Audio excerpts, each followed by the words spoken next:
நாம் தொடர்ந்து ஆவிக்குரிய மண்டலங்களின் தன்மைகளை குறித்து தியானித்து கொண்டு இருக்கிறோம். Okay, we are dealing and studying on the subject of spiritual realm realities.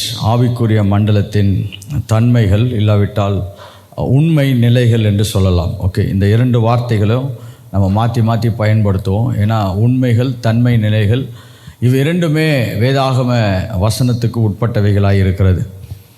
தேவனுடைய ராஜ்யத்தின் ஆவிக்குரிய தன்மைகளை குறித்து படிப்பது ரொம்ப ரொம்ப அவசியமானது. என்னென்னு சொன்னால், இதை முன்னோட்டமாக அநேக காரியங்களை நான் ஏற்கனவே முன்னாடி சொல்லியிருக்கிறேன். அதனால் இன்றைக்கி நம்ம தியானிக்க போகிற தலைப்பு ரொம்ப அத்தியாவசியமான தலைப்பு என்று சொல்ல விரும்புகிறேன். ஏன் அத்தியாவசியம் அப்படின்னு சொன்னால், நாம் எல்லாரும் பூமியிலே ஒரு மாற்றத்தை கொண்டு வருவதற்கு, பூமியிலே ஒரு மாற்றத்தை உருவாக்குவதற்கு நாம் எல்லாரும் முயற்சி எடுத்து கொண்டிருக்கிறோம். அந்த முயற்சிகள் பிரயோஜனமான முயற்சிகளாக, பலன் தரக்கூடிய முயற்சிகளாய் மாறுவதற்காக தான் இந்த தெய்வீக பாடத்தை நாம் தியானித்து கொண்டிருக்கிறோம். இந்த ஸ்பிரிட் ரெம் ரியாலிட்டிஸ், ஆவிக்குரிய மண்டலத்தின் தன்மைகள் இல்லாவிட்டால் உண்மை நிலைகள். ஓகே, முதலாவது நாம் தியானிக்க ஆரம்பித்த சில தலைப்புகளை நான் சற்று சொல்லி அங்கிருந்து நான் இன்றைக்குரிய பாடத்திட்டத்துக்குள்ளாய் நான் கடந்து போகிறோம். இந்த ஆவிக்குரிய மண்டலத்தின் தன்மைகளை குறித்து நம்ம தியானிக்கும் பொழுது நாம் அதிகமாய் ஆழமாய் புரிந்து கொள்ள வேண்டிய விஷயம் என்னவென்று சொன்னால், தேவன் ஆவியாய் இருக்கிறார். நாமும் அவருடைய சாயலின்படி, ரூபத்தின்படி உருவாக்கப்பட்டிருக்கிறோம். அதனால் அவரோடு கூட நாம் செயல்படுவதற்கு முழுமையான பாத்திரங்களாய் நாம் இருக்கிறோம். We are spirit beings and God is also a spirit being.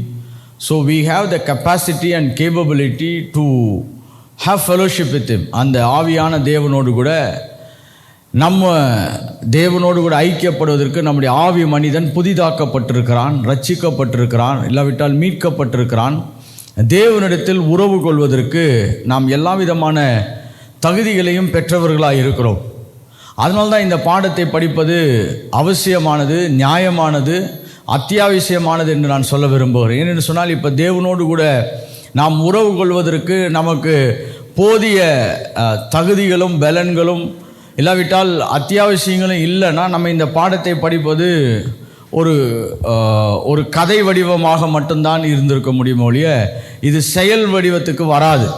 அதனால் நம்ம இந்த பாடத்தை படிப்பதே என்னென்னா, நாம் அதற்கு முழுமையாக தகுதி பெற்றிருக்கிற அடிப்படையில் தான் நாம் இந்த ஆவிக்குரிய மண்டலத்தை நாம் தியானித்து கொண்டிருக்கிறோம். என்று சொன்னால், தேவன் இயேசு கிறிஸ்து யோவான் 4ஆம் அதிகாரம் 24ஆம் வசனத்தில் வாசிக்கும் பொழுது, தேவன் ஆவியாக இருக்கிறார், அவரை தொழுது கொள்கிறவர்கள் ஆவியோடும் உண்மையோடும் அவரை தொழுது கொள்ள வேண்டும் அப்படின்ற ஒரு தெய்வீக திட்டத்தை தேவன் நமக்காக திறந்து வைத்திருக்கிறார். இதை யார் திறந்து வைத்தார்னா, இயேசு கிறிஸ்துவானவர். தேவன் ஆவியாக இருக்கிறார். நாமும் ஆவியிலே தேவனை என்ன பண்ணுகிறோம்? ஆராதிக்கிறோம், தொழுது கொள்கிறோம். இன்னொரு மொழிபெயர்ப்பு இப்படியாக சொல்லுகிறது.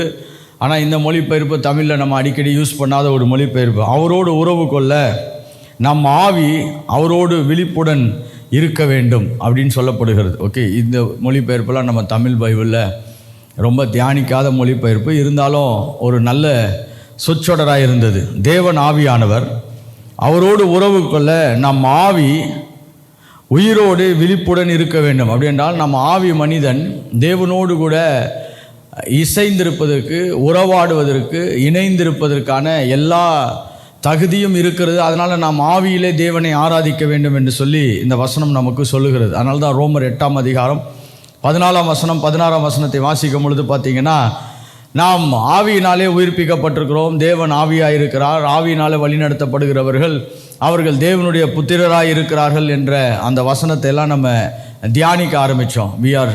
we are sons of God so that we have been led by the Holy Spirit. நாம் ஆவியினால் என்ன பண்ணப்படுகிறோம்?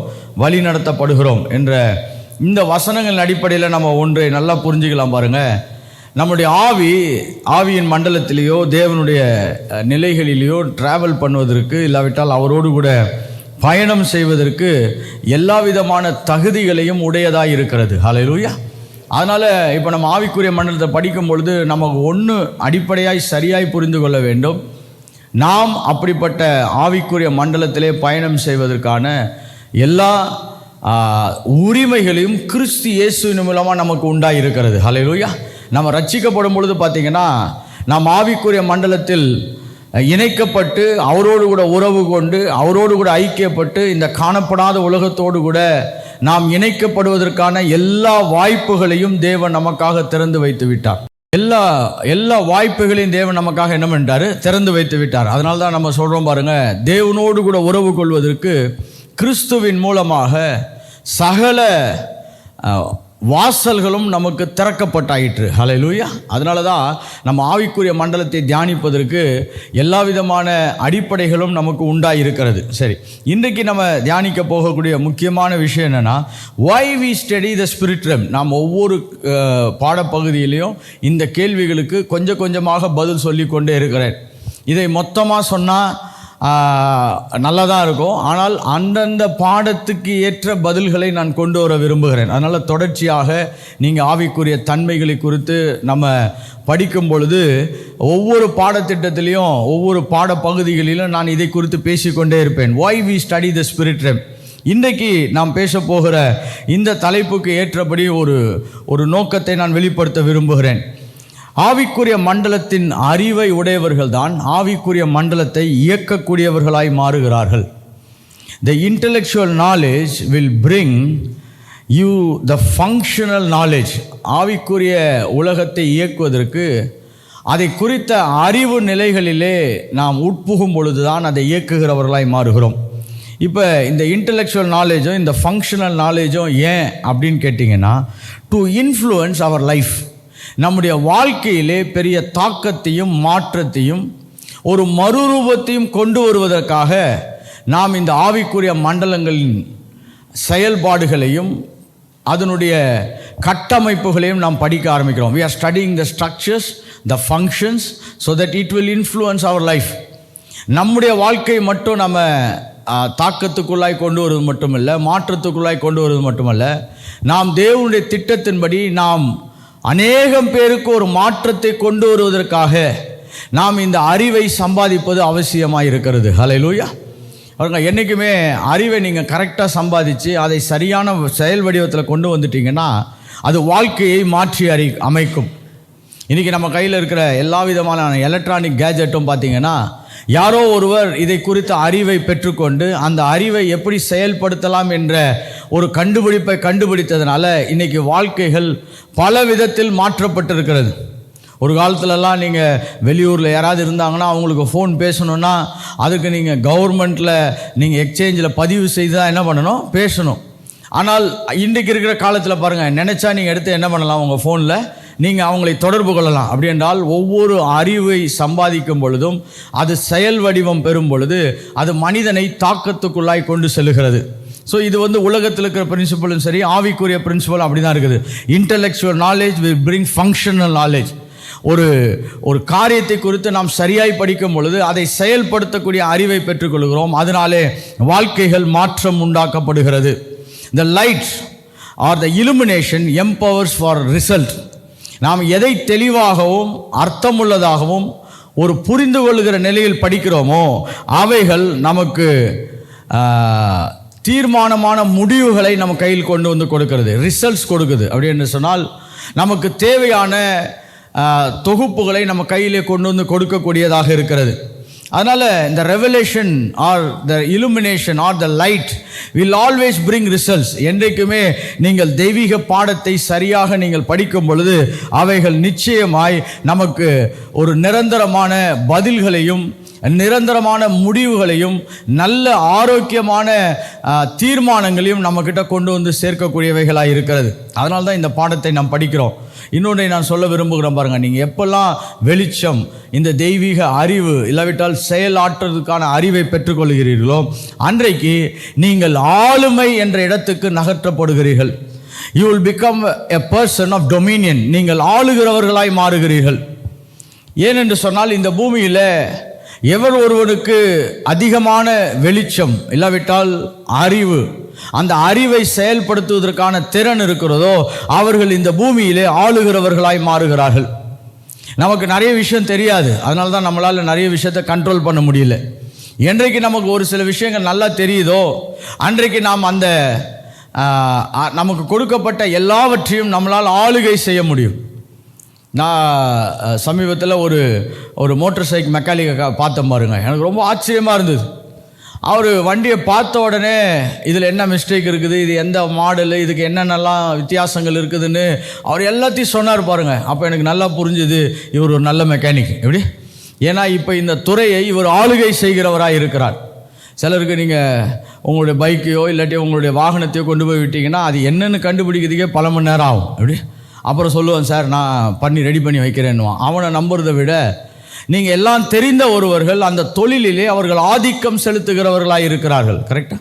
So everything that when you have a professional knowledge, உங்களுக்கு அதை குறித்த ஒரு தீர்மானமான அறிவு கிடைக்கும் பொழுது அந்த துறையை இல்லாவிட்டால் அந்த வட்டத்தை, அந்த நிலையை நீங்கள் ஆளுகை செய்கிறவர்களாய் மாறுகிறீர்கள். நீங்கள் நல்ல வேத வசனத்தை சரியாய் படித்து அதை எப்படி சரியாய் செயல்படுத்த முடியும் என்ற வெளிச்சம் கிடைச்சிச்சுன்னா நீங்கள் ஆவிக்குரிய நிலைகளை ஆளுகிறவர்களாய் மாறுகிறீர்கள். மனிதர்களிடத்தில் எப்படி பழகணும், அவங்கள எப்படி நம்ம கையாளணும், அவங்கக்கிட்ட எப்படி நம்முடைய திட்டத்தை அறிவிக்க வேண்டும் என்றெல்லாம் உங்களுக்கு நல்லா தெரிஞ்சிச்சுன்னா நீங்கள் மனிதர்களை சரியான விதத்திலே நல்வழிப்படுத்தக்கூடிய ஆளுமையை உடையவர்களாய் மாறிவிடுவீர்கள். So anything that you don't know is a problem. எதெல்லாம் நமக்கு சரியாய் தெரியலையோ அதெல்லாம் நம்மளை ஆளுகைக்கு உட்படுத்தாதவைகளாய் மாறிவிடும். அதனால்தான் இந்த ஆவிக்குரிய மண்டலத்தை குறித்த அறிவிலே நாம் பெருகும் பொழுது நாம் ஆளுகிறவர்களாய் மாறுகிறோம். ஹல்லேலூயா. when you have the spiritual knowledge, functional knowledge, நீங்கள் பூமியிலும் பூமிக்குரியவைகளையும் நீங்கள் ஆளுகிறவர்களாய் மாறிவிடுகிறீர்கள். சரி, இப்போ ஒன்றை சரியா தெரியல, ஒன்றை சரியா புரியல அப்படின்றது என்ன ஆகிறது அப்படின்னு நான் சொல்றேன் பாருங்க. என்றைக்கு நாம் சரியான காரியத்தை சரியான விதத்தில் புரியாமல் போய்விடுகிறதோ அன்றைக்கு நாம் அறியாமையில் இருக்கிறோம். அறியாமை என்ன செய்கிறது என்று சொன்னால் நம்மளை ஆளுகை செய்ய விடாமல் தடுக்கிறது. when you have ignorance, you are incapacitated to have dominion. நாம் எது நமக்கு சரியாய் தெரியவில்லையோ அதை குறித்த ஆளுமையை நாம் இழந்தவர்களாய் மாறிவிடுகிறோம். இதை தான் நான் சொல்கிறோம் பாருங்க, இருள் என்று சொல்லுகிறோம். the ignorance empowers darkness. எதெல்லாம் நம்மளுக்கு சரியாய் தெரியலையோ அதெல்லாம் பிசாசு அதை வைத்து நம்மை ஆளுகை செய்கிறவனாய் மாறிவிடுவான். Anything that you don't know, நீங்கள் எந்த காரியத்தையும் சரியான விதத்திலே சரியான அளவிலே சரியான கட்டமைப்பிலே தெரிந்து கொள்ளாமல் இருக்கிறீர்களோ அந்த இடத்தை பிசாசு அவன் அந்த இருளின் மூலமாக ஆளுகை செய்கிறவனாய் மாறிவிடுவான். the ignorance empowers darkness. அதனால தான் நம்ம ஆவிக்குரிய மண்டலத்தை படிப்பதற்கான நோக்கத்தை சொல்கிறோம் பாருங்க. இது ஒரு நல்ல பாடம், இது ரொம்ப விறுவிறுப்பாக இருக்குது, இல்லை ரொம்ப அத்தியாவசியமாக இருக்குது, இந்த பாடம் ஒரு ரொம்ப புதுசானது அப்படின்றதுக்காகலாம் பாடத்தை படிக்கக்கூடாது. பாடம் ஏன் படிக்கிறோன்னா அதில் இருக்கிற அறியாமைகளை நாம் நீக்குவதற்காக படிக்கிறோம். ஏன்னா அறியாமை பிசாசுகள் ஆளுகை செய்வதற்கான இருளை வரவேற்கக்கூடியதாக இருக்கிறது. இருளை என்ன பண்ணுகிறது? வரவேற்கக்கூடியதாக இருக்கிறது. இப்போ தேவன் இருக்கிறார், அவர் எப்படி இருக்கிறார், நமக்காக அவர் என்ன கிரயம் செலுத்தி இருக்கிறார், அவருடைய ரத்தம் நமக்காக என்ன செய்திருக்கிறது, ஆவியானவர் எப்படி கொடுக்கப்பட்டிருக்கிறார், அவர் மூலமாக நாம் எப்படி பூமியிலே ஆளுகை செய்கிறோம் என்ற வெளிச்செல்லாம் கிடைக்கும் பொழுது பார்த்தீங்கன்னா பிசாசு அந்த இடத்திலே அவன் தோற்கடிக்கப்படுகிறவனாய் இருக்கிறான். அந்த சத்தியத்தை வைத்து நாம் பூமியிலே நாம் வாழ்க்கையை நிதானமாய் அழகாய் நடத்தி ஆளுகிறவர்களாய் மாறுகிறோம். ஹல்லேலூயா. எப்பெல்லாம் நம்மளுக்கு இருள் இருக்குதோ it is the entry point for Satan. எந்தெந்த பாடத்திட்டங்கள் எந்தெந்த தெய்வீக கோட்பாடுகள்லாம் நமக்கு தெரியலையோ அந்தந்த இருளின் பகுதிகளிலே யார் ஆளுகை செய்வார்கள்னா பிசாசு ஆளுகை செய்வான். அவன் ஆளுகை செய்கிற இடத்துல நிச்சயமாய் ஒரு பெரிய தோல்விகள் தான் உண்டாகிறது. ரொம்ப சிம்பிளான ஒரு எடுத்துக்காட்டு சொல்கிறோம் பாருங்க. நம்ம ஜெபிக்கிறோம், இந்த ஜெபத்தை குறித்த ஒரு முழுமையான புரிதல் இல்லைன்னா ஜெபம் வெற்றிகரமான ஜெபமாக என்ன பண்ணுறதில்லை, மாறுகிறது இல்லை. நம்ம இசை வாசிக்கிறவங்கள நம்ம ஒரு நல்ல எக்ஸாம்பிளாக பார்க்கலாம் பாருங்கள். ஒரு சிலர் இசை வாசித்தா காது கொடுத்து கேட்க முடியல, ஒரு சிலர் இசை வாசித்தால் எங்கே இருந்தாலும் நம்மளை ஈர்க்கிறது. ஏன்னு சொன்னால் அவர்கள் அந்த துறையில் என்ன பண்ணுறாங்க, பெரிய வெளிச்சத்தை உடையவர்களாக இருக்கிறார்கள். அதனால் அந்த துறையிலே அந்த பகுதியிலே அவருடைய ஆளுமைகள் இருக்கிறது. இப்படி தான் ஒவ்வொரு பாடத்தையும் நாம் படிக்கும் பொழுது அதில் இருக்கக்கூடிய இருள்களை நாம் நிராகரிக்கிறவர்களாய் இருக்கிறோம், வெளிச்சத்துக்குள்ளாய் கடந்து போகிறவர்களாய் மாறுகிறோம். ஹல்லேலூயா. ஸோ ஏன் படிக்கிறோன்றதுக்கு இதுதான் ரீசன். நல்லா இருக்குதுன்னு படிக்கிறது வேற, ஆனால் இது பிரயோஜனப்படும், இது வாழ்க்கையை மாற்றியமைக்கும், வருகிற காலங்களிலே நம்முடைய ஆவிக்குரிய கட்டமைப்புகளை மாற்றியமைக்கும் என்பதற்காக தான் நாம் இப்படிப்பட்ட பாடங்களை படித்து கொண்டிருக்கிறோம். இன்றைக்கு நம்ம படிக்க போகிற ரொம்ப முக்கியமான காரியத்தை நான் சொல்ல விரும்புகிறேன். The laws governs the spiritual realm. தேவனுடைய கோட்பாடுகள், கட்டமைப்புகள் இல்லாவிட்டால் அவருடைய தீர்மானங்கள் ஆவிக்குரிய மண்டலத்தை ஆளுகை செய்கிறதா இருக்கிறது. இதை தான் நான் இன்னைக்கு சற்று விளக்கப் போகிறேன். இந்த கோட்பாடுகளையும் இந்த சட்ட திட்டங்களையும் இந்த தெய்வீக திட்டங்களையும் சரியாய் புரிந்தவர்கள் பூமியிலே ஆளுகிறவர்களாய் மாறியிருக்கிறார்கள். அதை தான் நான் விவரிக்க விரும்புகிறேன். தெய்வீக சட்டத்திட்டங்கள், தெய்வீக கோட்பாடுகள், தெய்வீக தீர்மானங்களை சரியாய் புரிந்தவர்கள் பூமியை ஆளுகை செய்கிறவர்களாய் இருக்கிறார்கள். ஆளுகை செய்ததை தான் இந்த முழு வேதாகமும் நமக்கு பதிவிட்டு கொடுத்திருக்கிறது. அதனால் இது பாடம் ஏதோ நம்ம கொஞ்ச நேரம் படிச்சுட்டு போகிறதுக்காக அல்ல, அந்த தெய்வீக கோட்பாடுகளை நாம் சரியாய் புரிந்து கொண்டு அதை இயக்குகிறவர்களாய் நாம் மாற அழைக்கப்படுகிறோம். இன்றைக்கி மத்தேயு எழுதின சுவிசேஷத்தினுடைய ஒரு சிறிய கருத்தை நான் சொல்ல விரும்புகிறேன். மத்தேயு எழுதின சுவிசேஷம் தான் தேவனுடைய ராஜ்யம் என்று சொல்லி 33 தடவை அது பேசப்பட்டிருக்கிறது. The kingdom of heaven, the kingdom of heaven, பரலோக ராஜ்யம், பரலோக ராஜ்யம் என்று மத்தேயு எழுதின சுவிசேஷத்தில் 33 தடவை பேசப்பட்டிருக்கிறது. ஏனென்றால் மத்தேயு சுவிசேஷத்தை எழுதுவதற்கான ஒரு முக்கியமான காரணம், இயேசுவை ஒரு ராஜாவாக பிரதிபலிக்க விரும்புகிறார். The greatest image or the picture that Matthew want to give to the readers is Jesus as the king. ஒரு ராஜாவை இயேசு இருக்கிறார் என்ற அந்த படத்தை அவர் காண்பிக்க விரும்புகிறார். அதனால தான் அங்கே கிங்டம் ஆஃப் காட், கிங் என்ற பகுதிகள் அதிகமாய் வலியுறுத்தப்பட்டிருக்கிறோம். ஏன் மத்தேயுல மட்டும் இந்த தேவராஜ்யம் என்ற ஒரு பதம் அதிகமாய் பயன்படுத்தும் பொழுது நமக்கு புரிந்து கொள்ளக்கூடிய 3 காரியங்களை நான் சொல்ல விரும்புகிறேன். பாருங்க, ஒரு ராஜா என்று ஒருவர் இருந்தால் அவர் சட்ட திட்டங்களை வைத்திருக்கிறார். First, he has rules and regulations. அவருக்கு என்ன இருக்குது? சட்ட திட்டங்கள் இருக்கிறது. ஒரு ராஜா அப்படின்னா அவரை குறித்து நம்ம சரியாக புரிந்து கொள்வதற்கு என்னன்னா, அவருக்கு நிச்சயமாய் சட்டத்திட்டங்களை வைத்து தான் என்ன பண்ணுறாரு, அவர் ஆளுகை செய்கிறவராக இருக்கிறார். Okay, the rules, regulations and laws. Okay, இதை தான் நான் 3 என்று சொல்ல விரும்புகிறேன். சட்டத்திட்டங்கள் இருக்குது, தீர்மானங்கள் இருக்கிறது, வழி நடத்தக்கூடிய நெறிமுறைகள் இருக்கிறது. ஓகே, சட்டத்திட்டங்கள் இருக்கிறது, தீர்மானங்கள் இருக்கிறது, வழி நடத்தக்கூடிய நெறிமுறைகள் இருக்கிறது. இப்போ ஒரு ராஜா ஆளுகை செய்கிற இடத்துல நீங்கள் போனீங்கன்னா அந்த ராஜா என்ன சட்டம் வச்சிருக்கிறாரோ அந்த சட்டத்துக்கு உட்பட்டு தான் அந்த பிராந்தியங்கள் வேலை செய்யும். அங்கு வேலை செய்கிற அதிகாரிகள் வேலை செய்கிறார்கள். அங்கு செயல்படக்கூடிய எல்லா துறைகளுமே அப்படி தான் வேலை செய்கிறது. A king means one who established the laws, rules and regulation. அவர் தான் ராஜாவாக இருக்க முடியும். அப்போ இயேசு கிறிஸ்துவை நாம் வானத்துக்கும் பூமிக்கும் அதிபதி, ராஜா என்று சொல்லுகிறோம்.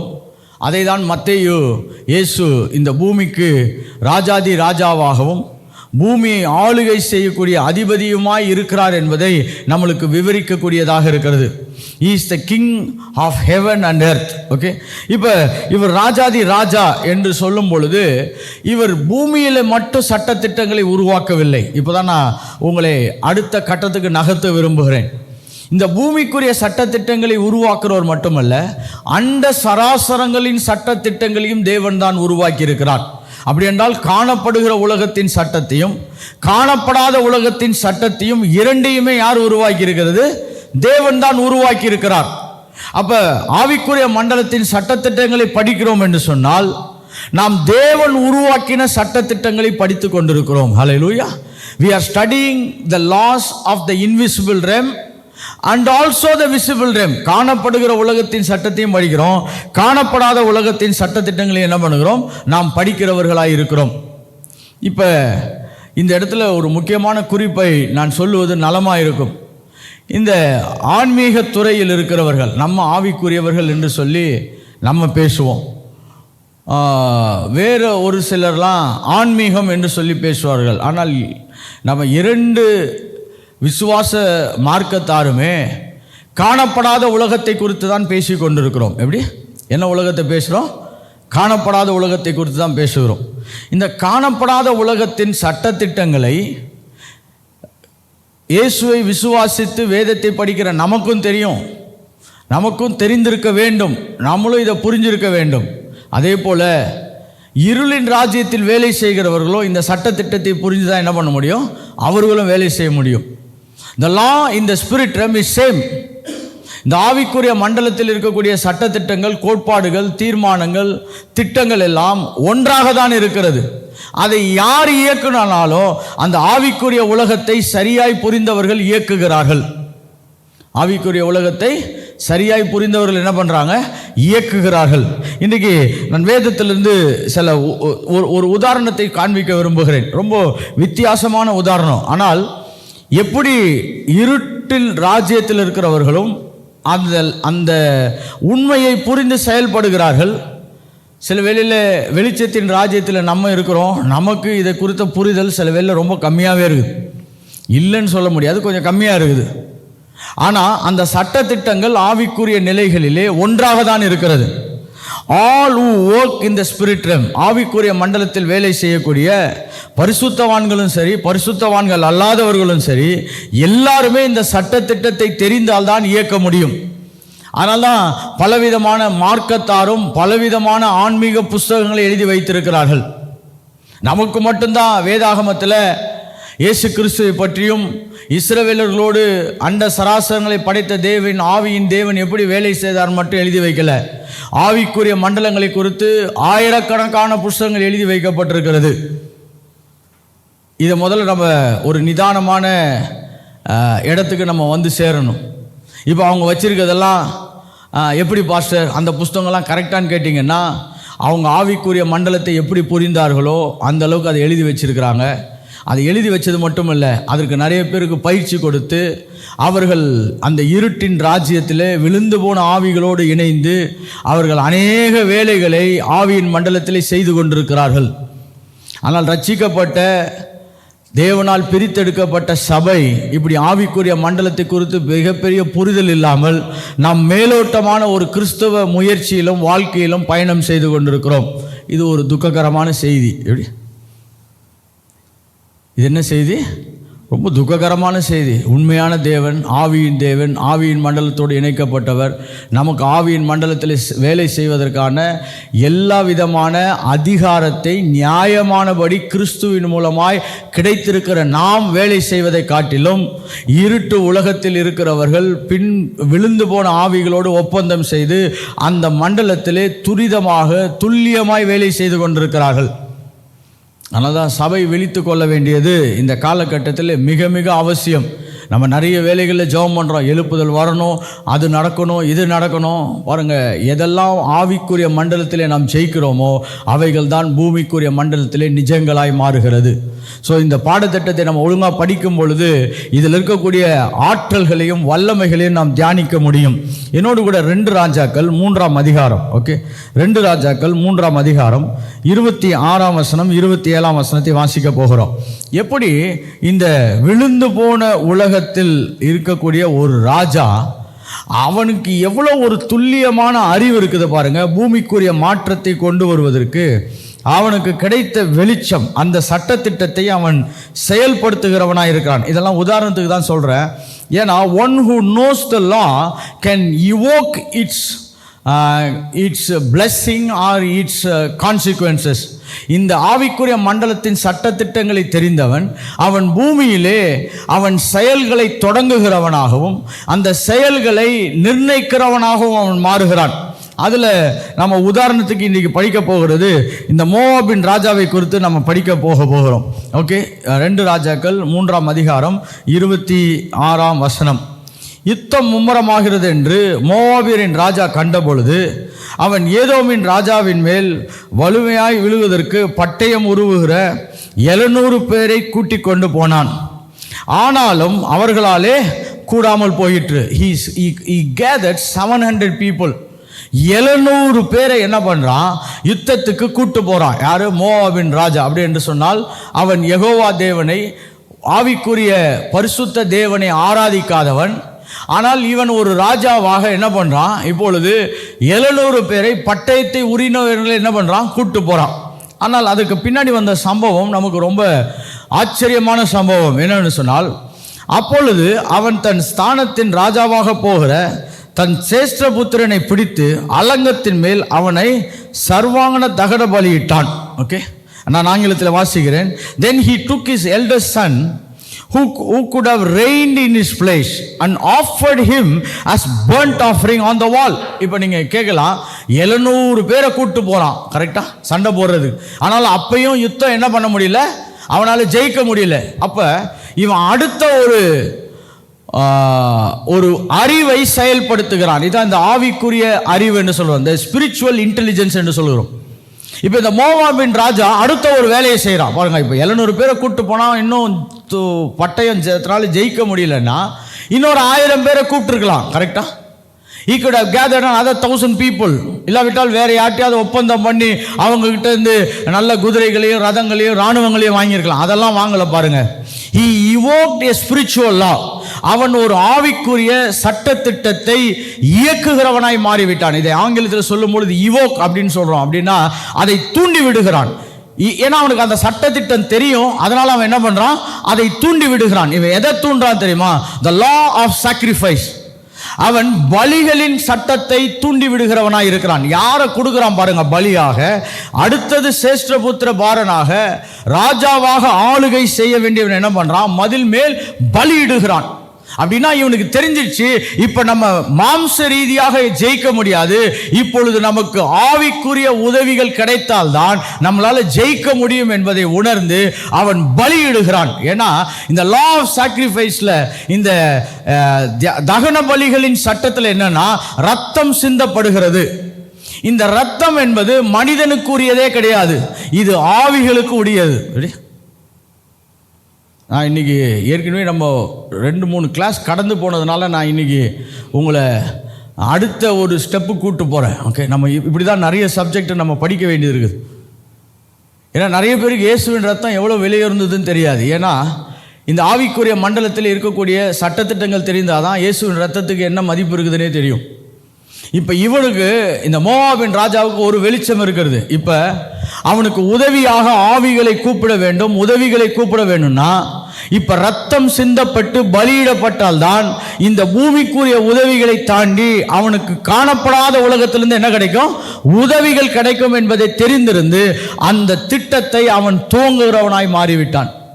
இப்போ அதுக்கு அடுத்த சில வாசனங்களை படித்தீங்கன்னா, அப்பொழுது இஸ்ரவேலர் மேல் கடுங்கோபம் மூண்டதினாலே, ஓகே, அவர்கள் அவனை விட்டு புறப்பட்டு தங்கள் தேசத்துக்கு திரும்பி விட்டார்கள். அப்படின்னா இப்போ இஸ்ரவேலர்கள் ரிட்டர்ன் ஆகி போயிட்டாங்க. ஓகே, இங்கே கடு கோபம் மூண்டதுனாலேன்னு இருக்குது.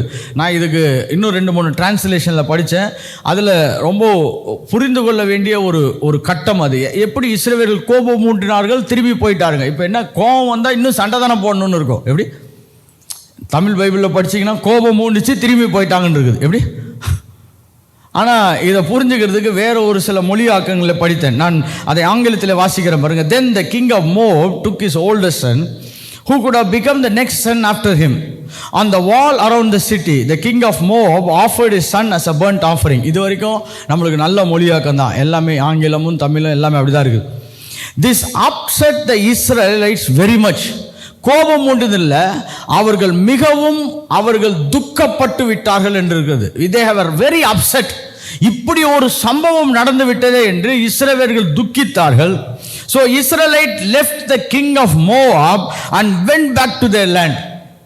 இப்பொழுது இஸ்ரவேலர்கள் ஏன் இவ்வளவு துக்கப்பட்டு ஒரு மனமடிவாகி விட்டார்கள் அப்படி என்று சொன்னால், இது ஒரு ஆவிக்குரிய தாக்கத்தின் அடையாளமாக இருக்கிறது. they lost the interest to fight with them again.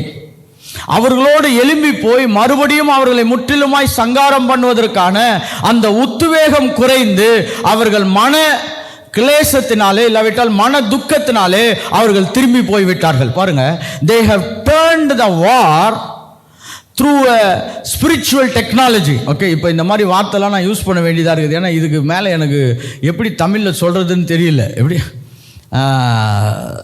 ஏன்னா இப்போ இவன் சண்டை போட்டு பார்க்குறான்.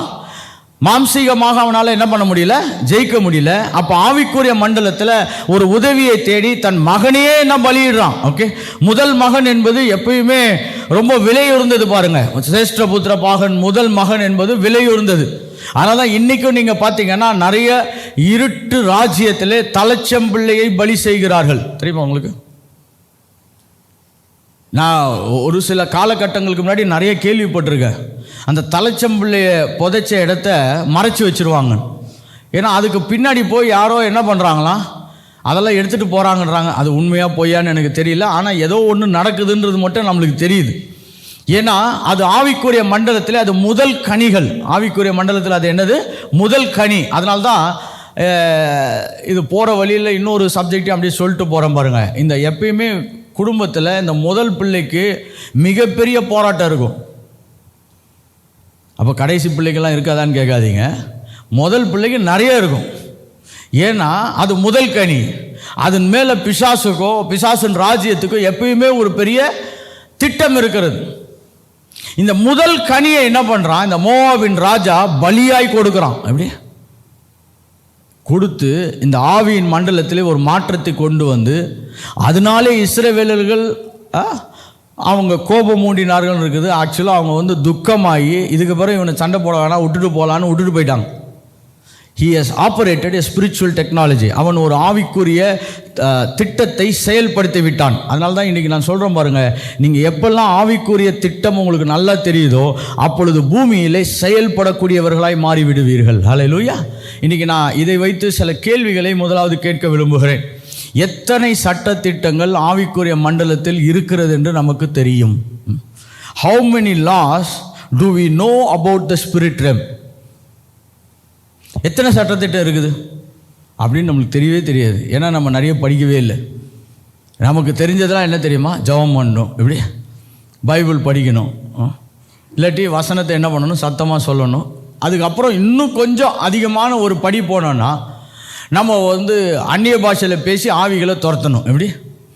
இத்தனை சட்டத்திட்டங்கள் தான் தெரியும். ஆனால் இந்த பாடத்தை நீங்கள் தொடர்ந்து கேட்பீர் என்று சொன்னால் பல கோணங்களிலிருந்து பல சட்டத்திட்டங்களை நம்முடைய வாழ்க்கையிலே இயக்குவதற்கான ஞானத்தை கர்த்தர் கொடுக்க போகிறார் என்று நான் நம்புகிறேன். How many laws do we know? இப்போ இன்னொரு கேள்வியை நான் கேட்க விரும்புகிறேன். ஏன்னா இந்த கேள்வியெல்லாம் கேட்குறது வந்து ஒரு ஆரோக்கியமான மனநிலையில் இருக்கிறவர்கிட்ட நான் கேட்குறேன். அதனால் தைரியமாக இந்த கேள்வி கேட்கலாம். இப்போ உங்களுக்கு ஒரு ஒரு ஒரு ஒரு ஒரு 10 பேர் வந்து உங்கள்கிட்ட 10 பிரச்சனையை கொடுத்துட்டாங்க. எப்படி? 10 பேர் வந்து என்ன பண்ணிட்டாங்க, உங்கள்கிட்ட 10 பிரச்சனையை கொடுத்துட்டாங்க. நிறைய பேருக்கு ஊழியத்தில் வந்து பயங்கரமாக ஊழியம் வளரணும்னு நினைப்பாங்க. நானும் அந்த மாதிரி தான். ஆனால் ஒரு நாள் யோசித்து பார்த்தேன், நம்மக்கிட்ட 100 பேர் இருக்கான்னு வச்சுக்கோங்களேன். இப்போ மினிமம் 100 பிரச்சனையை நம்ம கையாளணும். எப்படி? எத்தனை பிரச்சனையை கையாளணும்? மினிமம் 100. ஒவ்வொருத்தனுக்கும் 10 இருந்ததுன்னா 1000 ஆயிடுச்சு. ஆனால் 10லாம் இருக்காது, 1 இருக்காது. அவன் ஒரு 100 பிரச்சனையை வச்சுருப்பான். அப்போ மினிமம் எவ்வளோ ஆயிடுச்சு? 10,000 பிரச்சனையை நீங்கள் ஆளக்கூடியவர்களாக இருந்தீங்கன்னா உங்களுக்கு 100 பேருடைய சபையை நீங்கள் வெற்றியாய் நடத்த முடியும். எப்படி? என்ன பாஸ்டர் இப்படிலாம் கணக்கு சொல்லிட்டீங்க? ஆமாம், 10 பேர் வரான், 10 பிரச்சனையை கொடுக்குறான். இப்போ நம்ம ஆவிக்குரிய மண்டலத்திலிருந்து எப்படி இந்த பிரச்சனைகளை தீர்ப்பதற்கு தீர்வு சொல்ல போகிறோம்? நீ யோசிச்சு பாருங்க. இப்போ 10 பேர் 10 பிரச்சனையை சொல்கிறான். இந்த 10 பிரச்சனையும் வேற எந்த விதத்திலையும் உங்களால் தீர்க்க முடியாது. இப்போ நீங்கள் ஜெபம் பண்ணி ஒரு தீர்வை அவர்களுக்கு சொல்ல வேண்டும். எப்படி? நீ யோசிச்சு பாருங்க. இப்போ நம்மளால் அதை செய்ய முடியுமா? ஒருத்தர் குடும்ப பிரச்சனைன்றான், இதுக்கு கரெக்டாக தீர்மானம் சொல்லணும். ஒருத்தர் பண பிரச்சனைன்றான், ஒருத்தர் சரீர பிரச்சனை, ஒருத்தர் உறவு பிரச்சனை, ஒருத்தர் பிஸ்னஸ் பிரச்சனை. இப்படி பல பிரச்சனைகளுக்கு எப்படி சரியாய் தீர்வு கொடுக்க முடியும் அப்படின்னு பார்த்தீங்கன்னா, நீங்கள் ஆவிக்குரிய சட்டத்திட்டங்களை சரியாய் புரிந்திருந்தால்தான் நீங்கள் ஆவிக்குரிய மண்டலத்திலிருந்து தீர்வு கொடுக்க முடியும். ஹல்லேலூயா. If you don't know the laws, then you cannot evoke the results and the convincing contributions. ஒரு தீர்மானமான முடிவை உங்களால் கொடுக்க முடியாது. ஒரு தீர்மானமான திட்டத்தை உங்களால் கொடுக்க முடியாது. நீங்கள் எப்பெல்லாம் சரியான தெய்வீக திட்டத்தை புரிந்திருக்கிறீர்களோ அப்பொழுதுதான் நீங்கள் பூமியிலே எந்த சட்ட திட்டத்தை செலுத்தி அதற்குரிய தீர்மானங்களை நாம் எடுக்கலாம் என்பது நமக்கு நல்லா தெரியும். ஹல்லேலூயா. ஸோ ஏன் இந்த ஆவிக்குரிய சட்டத்திட்டங்களை குறித்து நான் பேச விரும்புகிறேன்னா, அப்போ தான் நம்மளுக்கு நிறைய லாஸ் தெரிஞ்சாதான் நம்ம நிறைய லாஸை அப்ளை பண்ணி நம்ம அதுக்கு ரிசல்ட் எடுக்க முடியும். ஹல்லேலூயா. இப்போ நீங்கள் லா ஆஃப் கிராவிட்டி, ஓகே, நீங்கள் அதனது இந்த சயின்ஸில் போவோம் கொஞ்ச நேரம். இப்போ லா ஆஃப் கிராவிட்டி எப்படி வேலை செய்யுது, புவியீர்ப்பு விசை எப்படி வேலை செய்யுதுன்னு தெரிஞ்சாதான் புவியீர்ப்பு விசைக்கு எதிர்மறையான விசை ஒன்று இருக்கிறது. அது என்னன்னா த லா ஆஃப் லிஃப்ட், உயரத்தில் எழும்பக்கூடிய சட்டத்திட்டம்னு ஒன்று இருக்குது. கரெக்டா? அந்த சட்டத்திட்டத்தை நீங்கள் இயக்குனாதான் நீங்கள் புவியீர்ப்பு விசை என்ன பண்ண முடியும், உங்களால் தாண்டி போக முடியும். அப்படிதான் இந்த ஏரோப்ளைன்லாம் பறந்துக்கிட்டு இருக்குது. கரெக்டா? ஏன்னா இந்த சட்டத்திட்டத்தை தெரிஞ்சு இதை எப்படி மேற்கொள்வது என்ற சட்டத்திட்டம் தெரிஞ்சாதான் நீங்கள் பறக்கவே முடியும். அப்போ நம்ம ஒன்று நல்லா தெரிஞ்சுக்கலாம் பாருங்க, சட்டத்திட்டங்கள் சரியாய் தெரியும் பொழுது ஆவிக்குரிய மண்டலத்தை இயக்குகிறவர்களாய் மாறுகிறோம். இப்போ எல்லா ப்ரேயரும் ஒன்றே கிடையாது, எல்லா ஃபாஸ்டிங்கும் ஒன்று கிடையாது, எல்லா பைபிள் ரீடிங்கும் ஒன்று கிடையாது. இன்னும் நான் சொல்கிறேன் பாருங்கள், எல்லா சத்தியங்களும் ஒரே அளவுகளிலே இல்லை, பல கோணங்களிலே பல நிலைகளில் இருக்கிறது. எது நமக்கு நன்றாய் புரிகிறதோ அதை நாம் இயக்குகிறவர்களாய் மாறுகிறோம். அப்படிதான் ஆவிக்குரிய மண்டலத்தின் இயக்குதல்கள் பெரிதாக இருக்கிறது. இன்னொரு எக்ஸாம்பிள் கொடுக்குறேன். ஏன்னா இந்த லாலாம் நம்மளுக்கு புரியலன்னா நம்மளால் திறன்பட செய்ய முடியாது. 2 சாமுவேல் 23ஆம் அதிகாரம் 13ஆம் வசனத்திலிருந்து 17ஆம் வசனம், இதெல்லாம் பழைய ஏற்பாட்டிலே மக்கள் இந்த மாதிரி சட்டத்திட்டங்களெல்லாம் இயக்கி இருக்கிறார்கள். அதனால அது பெரிய பலன்களை உண்டு பண்ணியிருக்குது. 2 சாமுவேல் 23ஆம் அதிகாரம் 13ஆம் வசனத்திலிருந்து 17ஆம் வசனம் வரைக்கும். ஓகே, 2 சாமுவேல் 23ஆம் அதிகாரம் 13ஆம் வசனத்திலிருந்து 17ஆம் வசனம் வரைக்கும். யாராவது தமிழில் வாசிக்க முடியுமா? ஓகே. 30 தலைவர்களுக்குள்ளே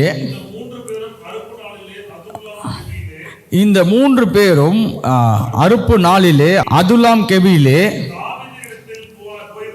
தாவீதினிடத்தில் போயிருந்தார்கள். இவங்க ஒரு 3 பேர், ஏன்னா 3 பெரிய தலைவர்கள் அதுல்லாம் கெபியிலே தாவீதினிடத்தில் என்ன பண்ணாங்க, போயிருந்தார்கள்.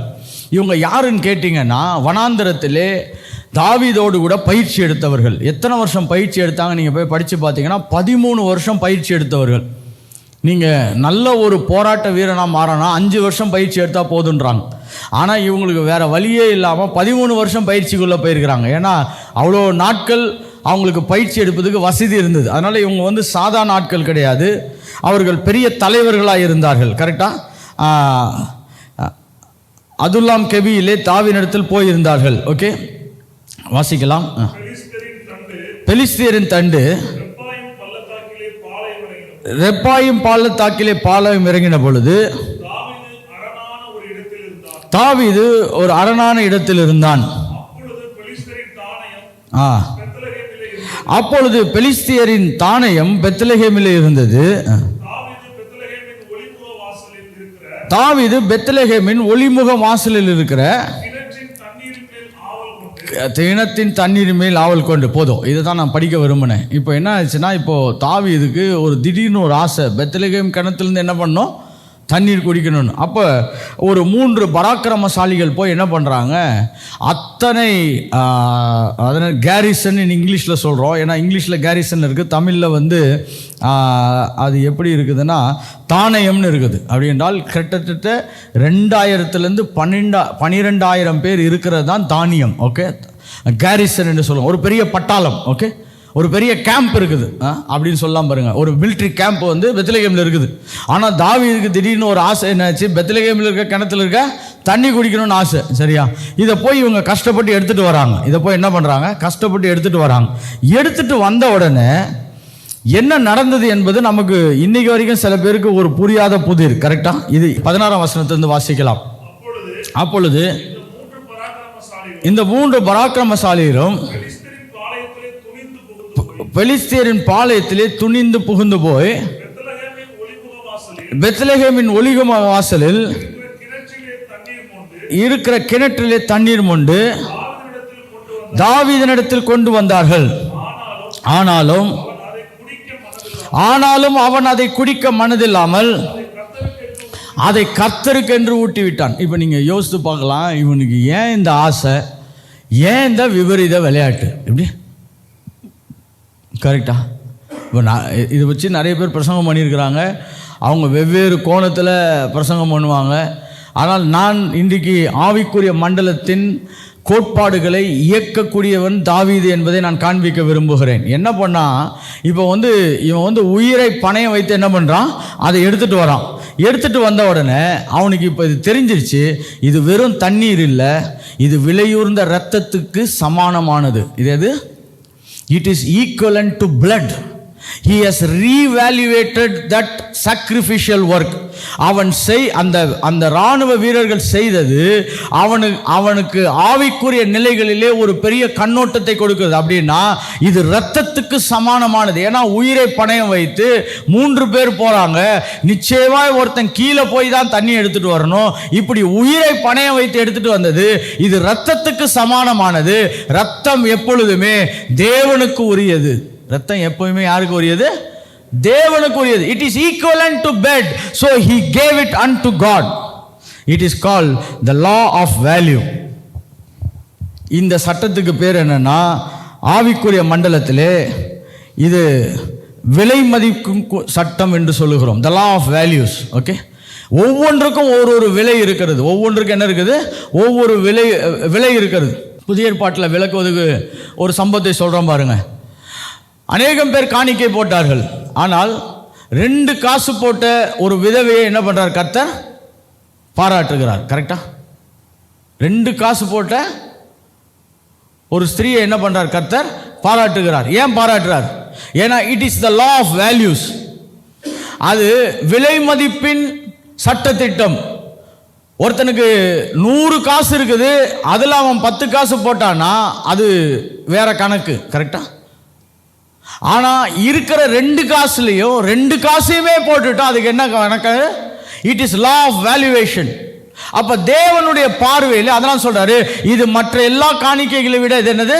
விலை உயர்ந்தது. அப்படி என்றால் ஆவிக்குரிய மண்டலத்தில் எல்லாவற்றுக்கும் ஒரு விலை மதிப்பும் இருக்கிறது. எல்லாவற்றுக்கும் என்ன இருக்குது? ஒரு விலை மதிப்பு இருக்கிறது. எல்லாமே ஒன்று கிடையாது. நம்ம சர்ச்சில் கூட நான் சொல்கிறேன் பாருங்க, சில பேர் 20 ரூபாயை கசக்கி கொண்டு வந்து போடுவாங்க. எப்படி? 20 ரூபாய் என்ன பண்ணுவாங்க? கசக்கி கொண்டு வந்து போடுவாங்க.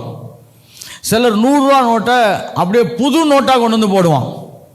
இப்போ நம்ம கண்களில் எப்படி தோணுதுன்னா 100 ரூபா பெருசு. கரெக்டாக? அதுவும் புதுசாக வேற இருக்குது. 20 ரூபா என்னது?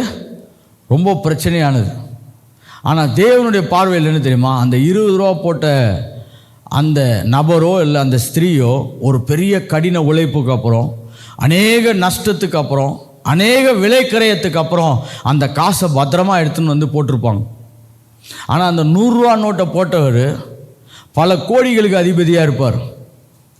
அதனால் அவர் புது கட்டிலேருந்து ஒரே ஒரு நோட் எடுத்துன்னு போட்டிருப்பார். எப்படி? ஏன் இவ்வளோ அமைதியாக இருக்கிறீங்க? இல்லை, கதை ரொம்ப சுவாரஸ்யமாக போகுதுண்ணா. நான் லா ஆஃப் வேல்யூ சொல்கிறேன். எத்தனை சட்டத்திட்டங்கள் இருக்கிறது. இதில் நம்ம கொஞ்சம் கொஞ்சமாக தொடர்ந்து நிறைய காரியங்களை படிக்க போகிறோம். அதுக்காக தான் இதெல்லாம் முன்னோட்டமாய் சொல்ல விரும்புகிறேன். It's call law of values. இது ஒரு விலை மதிப்பின் சட்டத்திட்டம். நம்முடைய பார்வையில் எல்லாமே சரி, எல்லாமே ரொம்ப வேற மாதிரி இருக்குது. கரெக்டா? ஒருத்தர் சில டைம் பாட்டு பாடுவாங்க. இதை நான் உதாரணம் சொல்கிறேன் பாருங்க. ரொம்ப அழகிய குரலில் ரொம்ப மிடுக்கா மைக்க அப்படி இப்படின்னு வச்சுலாம் பாடுவாங்க. இதுக்கு பரலோகத்தில் ஒரு மதிப்பு இருக்குது.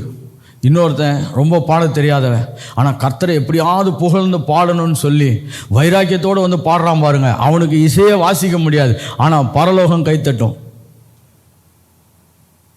I am opening your eyes to realities of spirit realm. நாம் ஆவிக்குரிய மண்டலத்தின் சில கோட்பாடுகளையும் சட்டத்திட்டங்களையும் சரியாய் புரிந்து இயக்குவதற்காக இப்படி அநேக கோட்பாடுகள் இருக்கிறது என்று சொல்ல விரும்புகிறேன். இதெல்லாம் சரியா தெரியலன்னா இருளிலே இருக்கிறோம். இந்த இருள் என்ன செய்கிறது? நம்முடைய ஆளுகை செய்ய விடாமல் தடுக்கிறது. It stops our life in progression. நாம் முன்னேறி செல்வதற்கான அந்த தடைகளை அந்த இருளே கொண்டு சேர்க்கக்கூடியதாக இருக்கிறது. அதனால தான் ஆவிக்குரிய மண்டலம் ஒரு ஒரு ஒரு என்ன சொல்றேன்னா ரொம்ப ரொம்ப நிதானிக்க வேண்டிய மண்டலம். இல்லாவிட்டால் ஆவிக்குரிய உலகம், காணப்படாத உலகம், அநேக கோட்பாடுகளால் இயங்கக்கூடிய உலகம், அநேக கோட்பாடுகளினால் இயங்கக்கூடிய உலகம். இன்றைக்கி ஒரு வசனத்துக்கு நேராக உங்களை கவனத்தை திருப்ப விரும்புகிறேன். ரோமர் 1ஆம் அதிகாரம் 18ஆம் வசனத்தை நாம் வாசிக்க போகிறோம். ரோமர் 1ஆம் அதிகாரம் 18ஆம் வசனம் வாசிக்கலாமா? சத்தியத்தை அநியாயத்தினாலே அடக்கி வைக்கிற மனுஷருடைய எல்லாவித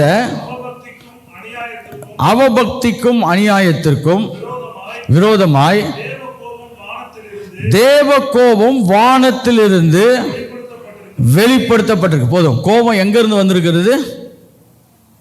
வானத்திலிருந்து. ஸோ இந்த பூமியில் நடக்கக்கூடிய எல்லா சம்பவத்துக்கும் வானத்துக்கும் ஒரு பெரிய தொடர்பு இருக்கிறது. அங்கே இருந்து தான் சட்ட திட்டங்கள் பிரகடனப்படுத்தப்படுகிறது. எப்படி என்ன பண்ணப்படுகிறது? It is been revealed or it is been disclosed from heaven. எங்கிருந்து சட்டத்திட்டம் வந்து சேருதுங்க? அதனால தான் நான் சொல்ல பாருங்க, காணப்படாத உலகம் தான் தாய் உலகம், காண்கிற உலகம் அங்கிருந்து புறப்பட்ட உலகம். அதனால இதில் நடக்கக்கூடிய எல்லா விதமான தீர்மானங்களும் எங்கிருந்து நிர்ணயிக்கப்படுகிறது என்று சொன்னால் காணப்படாத உலகத்திலிருந்து நிர்ணயிக்கப்படுகிறது. அதனால்தான் நமக்கு வசனம் சொல்லுது பாருங்க, இந்த காரியங்கள்லாம் எங்கிருந்து வந்தது? காணப்படாத உலகத்திலிருந்து தான் முதலாவது அனுப்பப்பட்டிருக்குது. நம்ம தமிழில் நான் நினைக்கிறேன் 20ஆம் வசனம் நினைக்கிறேன், வாசிக்கலாம் பாருங்க. காணப்படாதவைகளாகிய அவருடைய நித்திய வல்லமை, தேவத்துவம் என்பவைகள் உண்டாக்கப்பட்டிருக்கிறவைகளினாலே உலகம் உண்டான முதற்கொண்டு தெளிவாய் காணப்படும். போதும். For since the creation of the world, his invisible attributes are clearly seen. Okay, எப்படி என்றால் காணப்படாதவைகளாகிய அவருடைய நித்திய வல்லமை, தெய்வத்துவம் எல்லாம் உண்டாக்கப்பட்டிருக்கிறவைகளினாலேயே. அப்படி என்று சொன்னால் எதெல்லாம் கர்த்தர் கிரியேட் பண்ணியிருக்கிறாரோ அதனுடைய வெளிப்பாடு தான் இப்ப காண்கிற உலகத்திலே நடந்து கொண்டிருக்கிறது. கரெக்டா? அதுதான் சொல்ல வர்றார். காணப்படாத உலகத்தில் இருக்கக்கூடிய நித்திய வல்லமையும் தெய்வத்துவமும், கரெக்டா, இது எல்லாம் இப்ப காண்கிற உலகத்தில், அப்படின்னா உண்டாக்கப்பட்ட உலகத்தில் பிரதிபலிப்பாக வேலை செய்து கொண்டிருக்கிறது. நீங்க இப்ப பார்க்கிற உலகத்தில் இருக்கிறது எல்லாமே காணப்படாத உலகத்திலிருந்து புறப்பட்டவைகள். அங்கதான் அதிகாரங்கள் இருக்குது, துறைத்தனங்கள் இருக்குது, எல்லா விதமான கட்டமைப்புகள் இருக்குது. கரெக்டா? இப்போ நம்ம சொல்றோம் பாருங்க, லீடர்ஸ், அவங்களுக்கு மேல ஒரு லீடர், அவங்களுக்கு மேல ஒரு லீடர், அப்படின்லாம் நம்ம சொல்றோம் பாருங்க. இதெல்லாம் எங்கிருந்து புறப்பட்டது என்று சொன்னால் ஆவிக்குரிய மண்டலத்திலிருந்து புறப்பட்டு இங்க பூமியிலே அது காட்சிகளாய் வைக்கப்பட்டிருக்கிறது. ஸோ நம்ம இப்போ இந்த பூமிக்குரிய மண்டலத்தில் காரியங்களை சரியாக புரிஞ்சுக்கணும்னா ஆவிக்குரிய சட்டத்திட்டங்கள் எவ்வளோக்கு எவ்வளோ புரியுதோ அந்த அளவுக்கு நாம் திறன்பட நாம் பூமியில் வேலை செய்கிறவர்களாய் மாறுவோம். ஹல்லேலூயா. இந்த ஒரு தலைப்பை நான் கொண்டு வந்து சேர்க்கறதுக்கு இத்தனை முயற்சிகளே நாம் கடந்து வந்திருக்கிறோம். ஏன்னா சில சத்தியங்களை நாம் நிலைநிறுத்துவதற்கு நேரம் எடுத்து பண்ணுவது நல்லது. ஹல்லேலூயா. இப்போ நான் மேலோட்டமாக உங்களுக்கு யோவான் 3:16 பிரசங்கிக்கிறதுக்கு வரல. எப்படி? யோவான் 3:16 ரொம்ப முக்கியமான வசனம். ஆனால் இன்றைக்கி அதை நம்ம பிரசங்கிக்கிறதுக்கு என்ன கிடையாது, வரல. எப்படி? கர்த்தர் என் மேய்ப்பராக இருக்கிறான் சங்கீதம் 23 பிரசங்கிக்கிறதுக்கு வரல. இதையும் தாண்டி காணப்படாத உலகத்தில் இருக்கக்கூடிய நிதர்சனங்கள், உண்மைகளை நாம் எப்படி இயக்கப் போகிறோம் என்பதை குறித்து நான் பேச வந்திருக்கிறேன். இன்றைக்கு யாரெல்லாம் இந்த காணப்படாத உலகத்தில் இருக்கக்கூடிய நிதர்சனங்களை காண்கிற உலகத்திலே இயக்கி இருக்கிறார்கள் என்ற ஒரு பெரிய பட்டியலை கொடுக்க போகிறேன். ஓகே, ஏன் இந்த பட்டியல் அப்படின்னு நீங்கள் யோசித்தீங்கன்னா, நம்ம பேசுகிற சப்ஜெக்ட் வந்து நமக்கு வேணா புதுசாக இருக்கலாம், இல்லை நமக்கு வேணா ஒரு புதிய திட்டமாக புதிய முயற்சியாக இருக்கலாம். ஆனால் வேதாகமம் முழுவதுமே காணப்படாத உலகத்தில் இருக்கிற கொள்கைகளையும் கோட்பாடுகளையும் திட்டங்களையும் பூமியிலே அதை இயக்கி பூமிக்குரிய நிலையை மாற்றி இருக்கிறார்கள். இன்னைக்கு அதுக்கு தான் சில மனிதர்கள், வேதத்திலே காமிக்கப்பட்ட சில மனிதர்கள், those who operated on the spiritual law to transform the physical world, இந்த காண்கிற உலகத்தை மாற்றி அமைப்பதற்காக காணாத உலகத்தின் இருக்கக்கூடிய திட்டங்களையும் தீர்மானங்களையும் சட்டங்களையும் இயக்கினவர்களை நான் வரிசைப்படுத்த விரும்புகிறேன். ரொம்ப நிறைய வசனங்களை சொல்ல வேண்டியது இருக்கும். நீங்கள் முடிஞ்சால் எழுதிக்கோங்க, இல்லாவிட்டால் இந்த இந்த கேசட் வெளியிடப்படும் பொழுது, இந்த ஆடியோ இல்லாட்டி வீடியோ வெளியே வரும் பொழுது நீங்கள் அதை கேட்டு கூட எழுதிக்கோங்க. ஆனால் இன்றைக்கி ரொம்ப நேரம் நிறைய விஷயத்தை சொல்ல விரும்புகிறேன். Those who operated from heavenly realms to the earthly லம், காணப்படாத உலகத்திலிருந்து காண்கிற உலகத்தை இயக்கினவர்களுடைய பட்டியலை காண்பிக்க விரும்புகிறேன். அந்த பட்டியலில் தான் கர்த்தர் இப்போ நம்மளையும் கொண்டு வந்து வச்சிருக்கிறார். ஆனால் முதல்ல வேதாகமத்திலிருந்து நிறைய பேரை காண்பிக்க விரும்புகிறேன். முதலாவது ஆதாம் ஏவாள் தேவனிடத்தில் நேரடியாய் பேசினவர்கள். they got the direct instruction from God. அவர்கள் பூமியை எப்படி ஆளுகை செய்தார்கள், எல்லாவற்றையும் எப்படி கீழ்ப்படுத்தினார்கள், எல்லா மிருகங்களுக்கும் எப்படி பேர் வைத்தார் என்று சொன்னால், காணப்படாத உலகத்திலே அவர்கள் இணைக்கப்பட்டிருந்து அந்த காணப்படாத உலகத்தில் இருக்கக்கூடிய தீர்மானங்களின் திட்டங்களையும் பூமியிலே அபியாசப்படுத்தினவர்கள். அப்படி என்று சொன்னால் அவர்கள் தான் ஆதாமும் ஏவாளும். ஆமென். இரண்டாவது ஆபேல். ஆபேல் அவன் பலியிடுகிறதுனாலே தேவனுடைய சட்ட திட்டங்களை இயக்கி இருக்கிறான். ஆதியாகமம் 4ஆம் அதிகாரம் 4ஆம் வசனம். நீங்க ஆதாம் ஏவாளுக்கு ஆதியாகமம் 2ஆம் அதிகாரம் 16ஆம் வசனம் 17ஆம் வசனத்தை எழுதி வைத்துக் கொள்ளலாம். தேவனிடத்தில் நேரடியாய் பேசக்கூடியவர்களாக இருந்தார்கள். ஏபேல் பலியின் மூலமாக தேவனுடைய அனுக்கிரகத்தை இயக்கினவனாய் மாறிவிட்டான். He found in favor of the Lord through the right sacrifice. ஒரு சரியான பலியின் மூலமாக தெய்வீக திட்டத்தை இயக்கினான். ஆதியாகமம் 4ஆம் அதிகாரம் 4ஆம் வசனம். தேவனோடு கூட அந்யூன்யமாய் நடந்து இந்த பூமியிலிருந்து எடுத்துக்கொள்ளப்பட்டவன். ஆதியாகமம் 5ஆம் அதிகாரம் 24ஆம் வசனம் ஈனோக்கை குறித்து பேசுகிறது. one who had a inseparable communication with the heavenly realms. காணப்படாத உலகத்தில் இருந்த தேவனோடு கூட ஒரு பிரிக்க முடியாத உறவை உடையவனாய், பின்பு தேவன் சொல்றாரு, இப்போ ஒன்ன பிரிஞ்சு நான் இருக்க முடியாது, அதனால நீ இப்படியே வந்துருன்னு சொல்லி அவனை தேவன் கூப்பிட்டு கொண்டு போனார். ஆதியாகமம் 5ஆம் அதிகாரம் 24ஆம் வசனம். அப்புறம் ஆதியாகமம் 6ஆம் அதிகாரம் 13ஆம் வசனத்திலிருந்து நாம் வாசிக்கும் பொழுது, நோவா தேவனிடத்திலிருந்து ஒரு தீர்க்க தரிசன முழுமை காட்சியை பெறுகிறவனாய் இருக்கிறான். He got the prophetic program from heaven. ஒரு தீர்க்க தரிசன முழுமையான காட்சி. அப்படி என்று சொன்னால், எப்படி பூமி அழிக்கப்பட போகிறது, தண்ணீர் வரப்போகிறது, அதற்கு ஒரு பேழையை கட்ட வேண்டும் என்ற முழுமையான படத்தை பெறுகிறவனாய் இருக்கிறான். இவனுக்கு மட்டும் இந்த கனெக்ஷன் மட்டும் இல்லைன்னா இவனும் இந்த பூமியில் என்ன பண்ணப்பட்டிருப்பான், மொத்தமாக அழிக்கப்பட்டிருப்பான். Somebody who operated from the heavenly realms.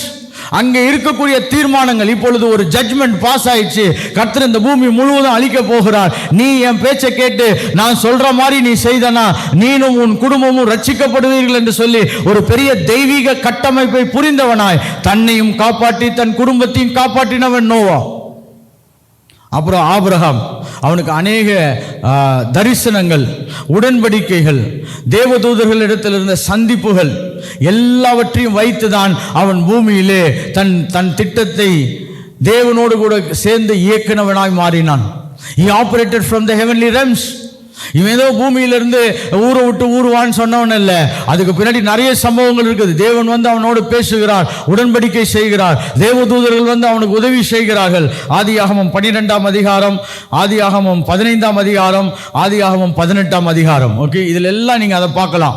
அதுக்கு பின்னாடி வாசித்தீங்கன்னா ஆகார் தேவதூதனை சந்திக்கிறாள். அப்பொழுது தேவதூதன் மூலமாக அவளுக்கு ஒரு வாக்கு கிடைக்கிறது, உன் பிள்ளையை நான் ஆசீர்வதிப்பேன் என்று சொல்லி. ஆதியாகமம் 16ஆம் அதிகாரம் அவைகள் பேசப்படுகிறது. நீங்க கேட்டு பாருங்க, இப்ப இதெல்லாம் எப்படி நடந்துச்சு? இன்னைக்கு இஸ்மவேல் சந்ததி பலத்திருப்பதற்கு காரணம் என்ன என்று சொன்னால், they had some divine connection from the invisible realm. காணப்படாத உலகத்திலிருந்து ஒரு இணைப்பு கிடைத்ததனால தான் இவர்களால் இவ்வளவு தூரம் பயணம் செய்ய முடிகிறது. அப்புறம் ஆதியாகமம் 26ஆம் அதிகாரத்திலே ஈசாக்குக்கு கர்த்தர் தரிசனமாகிறார். ஹல்லேலூயா. அப்புறம் ஆதியாகமம் 28ஆம் அதிகாரத்திலே யாக்கோபுக்கு தேவன் தரிசனமாகிறார். He had a later dream. அவனுக்கு ஒரு ஏணி காட்சி பொருளாய் காண்பிக்கப்படுகிறது. அப்புறம் 32ஆம் அதிகாரத்திலே அங்கே தேவதூதனோடு அவன் வந்து ரசல் பண்ணுகிறான். அப்படி என்று சொன்னால் அவரோடு கூட போராடுகிறவனாய் இருக்கிறான். இப்போ இவங்க எல்லாருமே ஒரு சூப்பர் நேச்சுரல் ரெம் கனெக்ஷனோடு தான் என்ன பண்ணியிருக்காங்க, பூமியில் வேலை செய்திருக்கிறார்கள். கரெக்டா? அதுக்கப்புறம் யோசேப்புக்கு வந்து தரிசனமும் சொப்பனமும், கரெக்டா? He had dreams and interpretation. சொப்பனமும் அதை குறித்து வியாக்கியானம் பண்ணக்கூடிய திறனும் இருக்கிறது. ஆதியாகமம் 37 அதிகாரம். நீங்கள் ஆதியாகமத்தை மட்டும் நீங்கள் நிறைய படிச்சிங்கன்னா ஒரு டிவைன், ஒரு ஆவிக்குரிய இணைப்பு இல்லாமல், ஒரு ஆவிக்குரிய செயல்பாடுகளும் அங்கு இயங்கக்கூடிய தீர்மானங்களும் சட்டங்களும் இல்லாமல் இவர்கள் பூமியிலே மாற்றத்தை என்ன பண்ணல, கொண்டு வரவே இல்லை. நம்ம எல்லாம் அதை கதையை தான் பார்க்குறோம் மொழியே. ஆனால் நீங்கள் பரலோகத்தில் போய் இவங்க கிட்டலாம் உட்காந்து பேசுனீங்கன்னா, எப்பா நாங்கள் காண்கிற உலகத்தில் இருந்தாலோ காணாத உலகத்தோடு கனெக்ஷனில் இருந்ததுனால தான் நாங்கள் பூமியிலே சில காரியங்களை நிறைவேற்றுவதற்கு எங்களுக்கு வாய்ப்பு கிடைக்கப்பட்டது. ஓகே, அங்கே மட்டும் இல்லை. அடுத்தது மோசே, எக்ஸோடஸ் சாப்டர் 3, யாத்திராகமம் 3ஆம் அதிகாரம் 33ஆம் அதிகாரம். இந்த 2 அதிகாரத்திலையும் பார்த்தீங்கன்னா முட்செடிவிலே தரிசனமாகிறார், சீனாய் மலையிலே தேவன் தரிசனமாகிறார். Moses had a divine encounter. We call it as a spiritual encounter. ஒரு ஆவிக்குரிய சந்தர்ப்பங்கள் கலக்கப்படுகிறது. He had a spiritual encounter. காணப்படாத உலகத்தோடு அவனுக்கு ஒரு தொடர்பு ஏற்படுகிறது. அங்கிருந்து தான் கர்த்தர் சொல்லுகிறார், நீ போய் என் ஜனங்களை இஸ்ரவேலிலிருந்து என்ன பண்ணு, கூப்பிட்டு கொண்டு வா என்று சொல்லுகிறார். If he didn't have this kind of thoughts and ideas and ideology, he would not have gone anywhere. அவன் இந்த மாதிரியான சட்டத்திட்டங்களும் தீர்மானங்களும் அமைப்புகளும் தெரியாவிட்டால் அவன் நிச்சயமாய் புறப்பட்டு போய் இத்தனை ஜனங்களை வெளியிலே கொண்டு வந்து ஒரு பரிசுத்த தேசத்தை அவனால் உருவாக்கி இருக்கவே முடியாது. He operated in the invisible realm. அடுத்து சொல்ற பாருங்க, யாத்திராகமம் 28ஆம் அதிகாரம் 29ஆம் அதிகாரத்தில் Aaron, he had a spiritual encounter. நீங்க வீட்டில் போய் இதை நிறைய தியானம் பண்ணி பாருங்க. Miriam, okay, Miriam, exodus chapter 15, யாத்திராகமம் 15ஆம் அதிகாரத்தில் he had a prophetic inspiration. அவளுக்கு ஒரு ஆவிக்குரிய தீர்க்க தரிசன தூண்டுதல் உண்டாகிறது. யாத்திராகமம் 15ஆம் அதிகாரம். இப்பொழுது யோசுவா 5ஆம் அதிகாரத்தில் அவன் ஒரு தேவதூதனை சந்திக்கிறான். the commander of Lord's army, தேவ சேனையின் அதிபரை சந்திக்கிறான். அவன் பட்டயம் உருவினவனாய் நின்று கொண்டிருக்கிறான். யோசுவா போய் கேட்கிறான், நீங்கள் எங்களோடு சேர்ந்தவரா இல்லாட்டி வேறொருவரோடு சேர்ந்தவரா கேட்கும்போது அவன் சொல்றான், இது தப்பான கேள்வி என்று சொல்லுகிறான். நோ அப்படின்றான். ஏன்னா கேள்வி தப்பு, நான் உன்னோடு கூட தான் இருக்கிறேன், நீ என் கூட புறப்பட்டனா நீ இந்த முழு தேசத்தையும் சுதந்தரிக்கலாம். He had a divine encounter. நீங்கள் என்னாகமம் 22ஆம் அதிகாரத்துக்கு வருவீங்கன்னா அங்க பாலாம் என்ற ஒரு தீர்க்கதரிசி, நான் இதை ஏற்கனவே கொஞ்சம் பேசி இருக்கிறேன். இந்த தீர்க்கதரிசி அவன் வந்து அந்நிய ராஜ்யத்தின் தீர்க்கதரிசி, அவன் வந்து தேவராஜ்யத்தின் தீர்க்கதரிசி இல்லை. he is connected with a different spirit realm. அவன் வேறு ஒரு உலகத்தோடு கனெக்ட் பண்ணியிருக்கான். ஆனா அந்த உலகத்துல எது சரியா இருக்கிறது, இஸ்ரவேலை ஆசீர்வதிப்பதே தேவனுடைய சித்தம், அவனுக்கு சபிக்க முடியாது என்று சொல்லி ஒரு திட்டத்தை பேசுகிறவனாய் இருக்கிறான். அப்படின்னா he had a spiritual dimensional understanding. அங்க ஆவிக்குரிய மண்டலத்தின் அந்த கட்டமைப்புகள் அவனுக்கு புரிந்தது. அடுத்தது வேதாகமத்தில் கிதியோன், நியாயாதிபதிகள் 6ஆம் அதிகாரம், he had an angelic visitation. Okay, he had an angelic visitation. அடுத்து சொல்ற பாருங்க, சிம்சோனை குறித்து படிக்கும் பொழுது ஜட்ஜஸ் சாப்டர் 13, அங்க ஒரு தேவதூதன் வந்து அவனுக்கு பிறக்க போகிற குழந்தை எப்படி இருக்கும் என்று சொல்லி அவங்க தாயும் தகப்பனோடு கூட ஒரு ஆவிக்குரிய மண்டலத்தின் திட்டங்கள் பேசப்படுகிறது. அப்பொழுது 1 சாமுவேல் 3ஆம் அதிகாரம், தேவன் தெளிவாக சாமுவேலோடு தேவன் பேசுகிறார். தெளிவாக என்ன பண்றாரு, சாமுவேலோடு தேவன் பேசுகிறார். 1 சாமுவேல் 10ஆம் அதிகாரத்திலே சவுல் சில தீர்க்க தரிசன அனுபவத்தை பெறுகிறவனாய் இருக்கிறான். when the spirit of prophecy came upon him, he also prayed. அவனுக்கு ஒரு தீர்க்க தரிசன ஆவி அவன் மேல இறங்கின உடனே அவனும் பேச ஆரம்பிக்கிறான். பின்பு அவன் வேற ஆவிகளோடு இணைந்து வேலை செய்வதையும் பார்க்கலாம். Okay, that is in chapter 28, 28ஆம் அதிகாரத்தில் அது இருக்குது. 7ஆம் வசனத்திலிருந்து 20ஆம் வசனம் வரைக்கும் இருக்குது. பின்பு தெய்வீக வழிநடத்தல் உடையவன் தாவீது. தெய்வீக வழிநடத்துதல், he had a spiritual connection. These people all operated heaven on earth. இவர்கள் எல்லாம் ஆவிக்குரிய மண்டலத்தை பூமியிலே இயக்கினவர்கள். நம்ம என்னன்னா இது ஏதோ ஒரு பைபிள் பிரசங்கத்துக்கு உரிய கதைகளாய் வைத்திருக்கிறோம். These are the people who dominated earth from heaven. இவர்கள் பூலோகத்தை பரலோகத்தில் இருக்கக்கூடிய அமைப்புகளின் மூலமாய் ஆளுகை செய்தவர்கள்.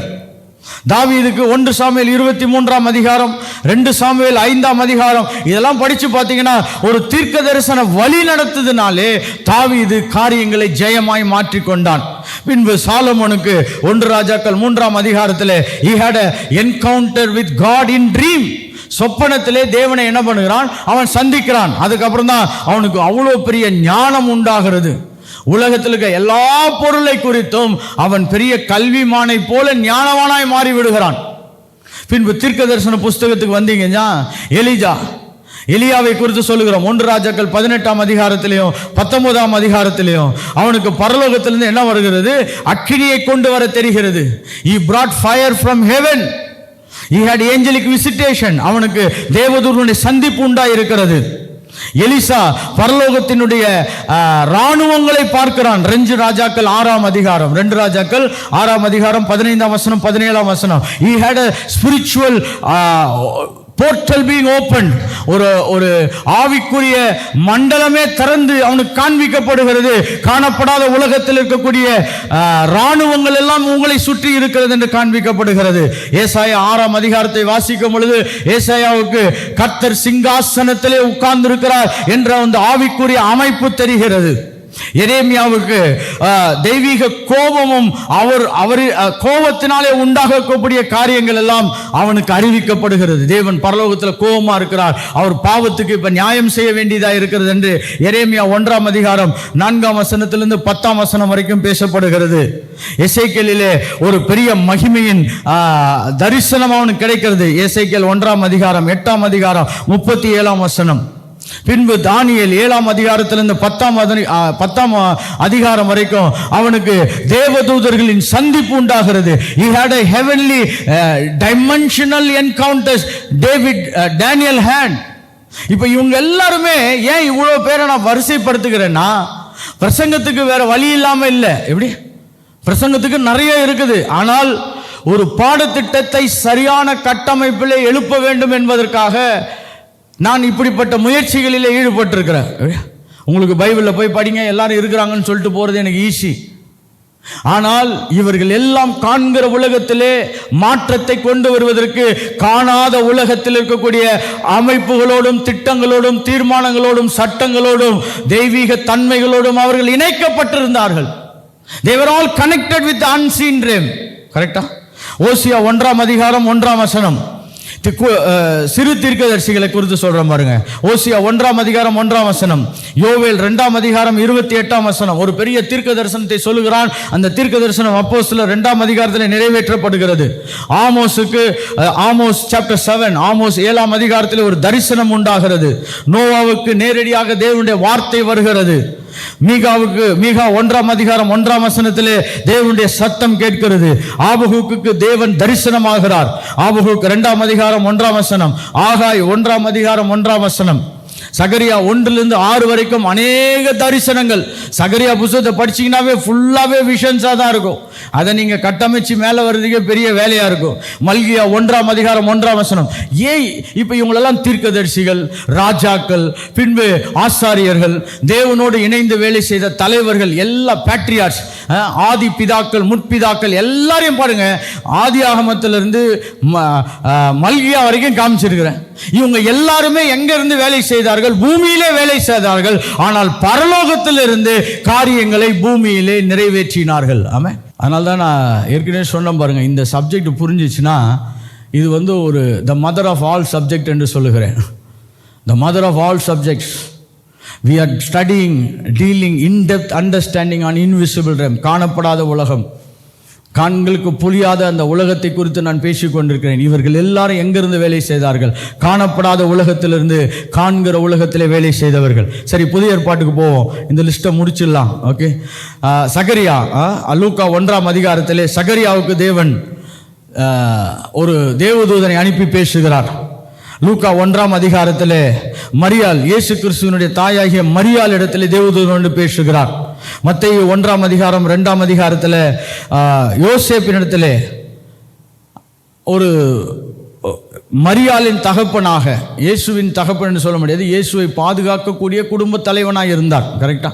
ஏன்னா he was born of the spirit. இயேசு ஆவியினாலே பூமியில் பிறந்தவராய் இருந்தால் கன்னிமரியாள் வயிற்றில் தான் தங்கி இருந்தார் ஒழிய மரியாள் புருஷனை அறியாமல் இருக்கும் பொழுது இது நடந்துச்சு. அதனால Joseph the husband of Mary, he had a dream. அவனுக்கு ஒரு கனவு கொடுக்கப்பட்டது. John the Baptist had his prophetic calling. அவனுக்கு ஒரு தீர்க்க தரிசன அழைப்பு இருந்துச்சு. பாருங்க, ஏன் அவன் நிறைய வேலைகளில் நம்மளுக்கு புரியாத ஒரு விஷயம் என்னன்னா, பழைய ஏற்பாட்டிலிருந்து புதிய ஏற்பாடு வரும் பொழுது பழைய ஏற்பாட்டில் யாருமே ஞானஸ்தானம் கொடுக்கல. கரெக்டா? எப்படி திடீர்னு புதிய ஏற்பாட்டில் ஞானஸ்தானம் வந்துச்சுன்னா, அது எசின்ஸ்ன்ற ஒரு குரூப் மூலமாக அது ஆரம்பிக்கப்பட்டது. அந்த 400 வருடம் இருண்ட காலத்திலே அந்த குரூப் மூலமாக ஞானஸ்தானம் ஆரம்பிக்கப்பட்டது. ஆனால் அதை யோவான் ஸ்நானகன் ஆவியினாலே புரிந்து கொண்டு, நான் ஞானஸ்தானம் கொடுக்கும் பொழுது யார் மேல் ஆவியானவர் வந்து இறங்குகிறாரோ அவர்தான் இந்த உலகத்தின் இரட்சகர் என்பதை அடையாளம் கண்டுபிடித்துக் கொள்வதற்காக அவன் பயன்படுத்தின அந்த ஞானஸ்தான வழி அது. ஞானஸ்தான வழி அது. அதனால தான் எல்லா தீர்க்கதரிசிகளிலும் அவன் சிறந்த தீர்க்கதரிசியா மாறுறான். ஏன்னா எல்லாரும் மேசியாவை சொன்னார்களே ஒழிய இவன் தான் அடையாளம் காண்பித்தவனாய் மாறுகிறான். அவனுக்கு என்னன்னா அந்த தீர்க்க தரிசன அழைப்பிலிருந்து செய்கிறான். பின்பு இயேசு கிறிஸ்து அவர் தொடர்ந்து பிதாவோடு என்ன பண்றாரு? அவரு ஐக்கியத்தில் இருக்கிறார், ஜெபம் பண்ணுகிறார். பிதாவோடு அவருக்கு தொடர்ச்சியான ஐக்கியங்கள் இருக்கிறது. 40 நாள் உபவாசம் பண்ணார். அப்பொழுது தேவதூதர்கள் வந்து அவருக்கு பணிவிடை செய்தார்கள் என்று சொல்லுகிறது.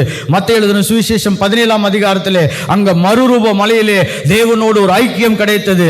பின்பு அவர் உயிர்த்தெழுந்த பொழுது மகிமையின் சரீரத்தை உடையவராய் லூக்கா 24ஆம் அதிகாரத்திலே அவர் காட்சி அளிக்கிறார்.